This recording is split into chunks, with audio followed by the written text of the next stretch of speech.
Hey guys, still here. Not so much a gaming video as much more of a, well, life review, if you want to call it that. I have noticed that a lot of my subscribers, so you guys, seem to have problems answering the question, what do you want to be? You're either at probably the end of high school, you're in college, you just completed college, you graduated, you're in university, whatever it is, you're maybe at your first or second job, and you still don't have a clue what you want to be doing. It's something that I seem to notice. It seems to be a trend lately. And I think that we, or maybe you guys even more so, because I'm 31 and I suppose that most of my viewers are a few years younger than I am. Most seem to still have this idea in mind that once you come out of college and universities definitely stimulate this idea, once you come out of college, you immediately know what you want to be doing and that there are jobs out there waiting for you. Unfortunately, that very much does not seem to be the case. So when people ask you, hey, what do you want to do? What do you want to be? You are going to be forced to say, well, I don't know.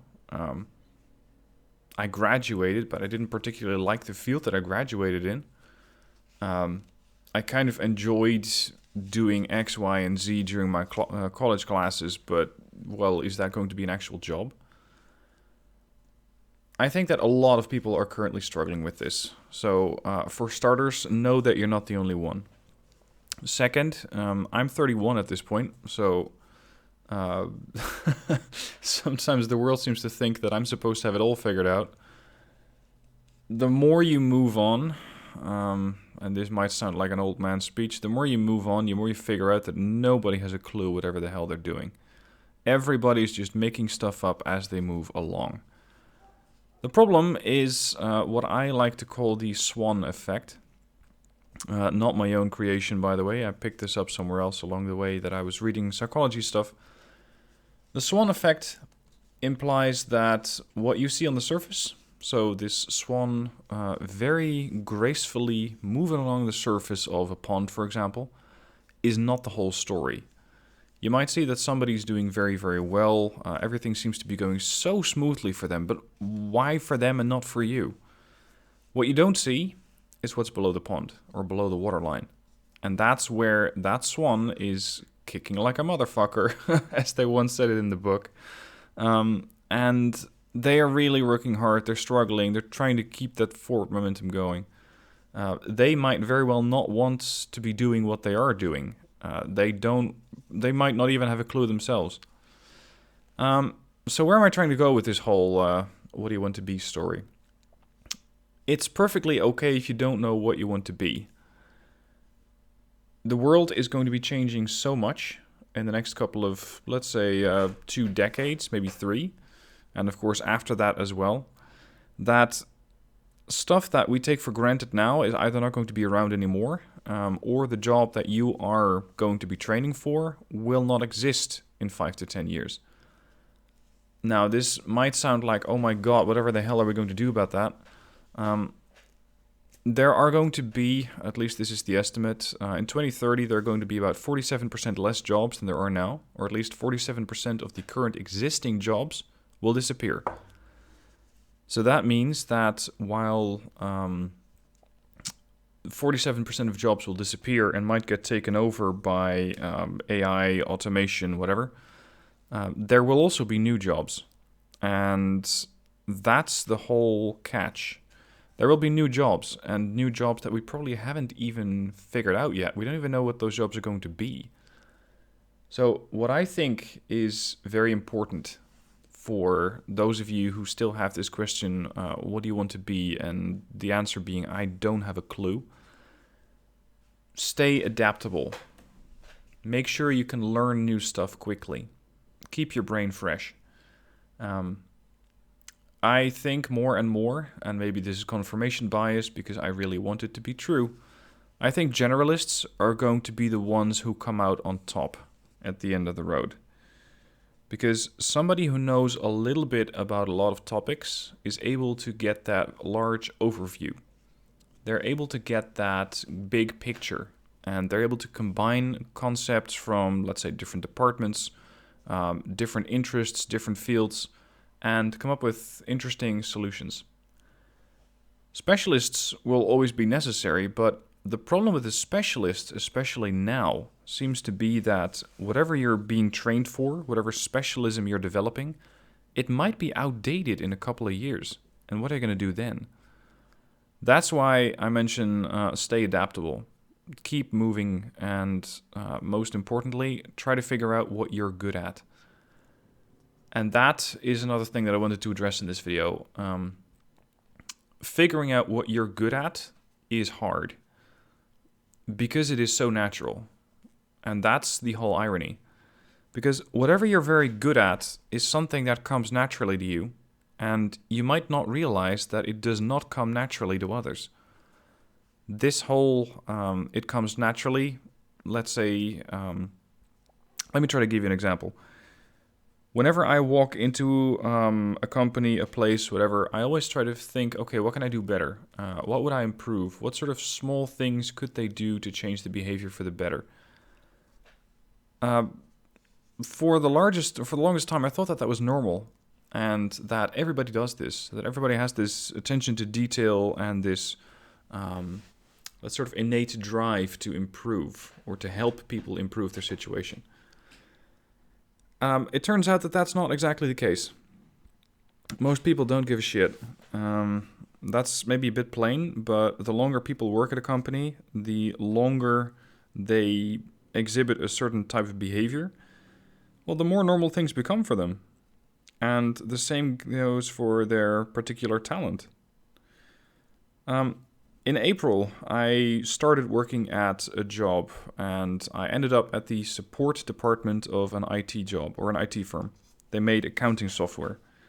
And I was answering tickets, the support tickets that you send in and that need to get answered.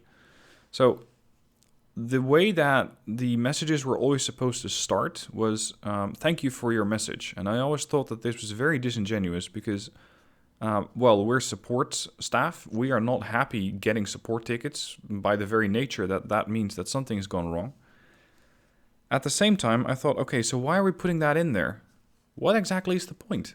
Because if I have to answer a ticket, that means that somewhere else in the process, something has gone wrong.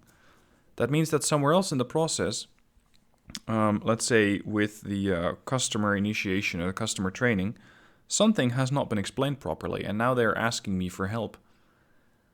So I try to get this bigger picture of, okay, if this is happening now, what happened previously that is now causing somebody to exhibit this behavior? And apparently that's not normal.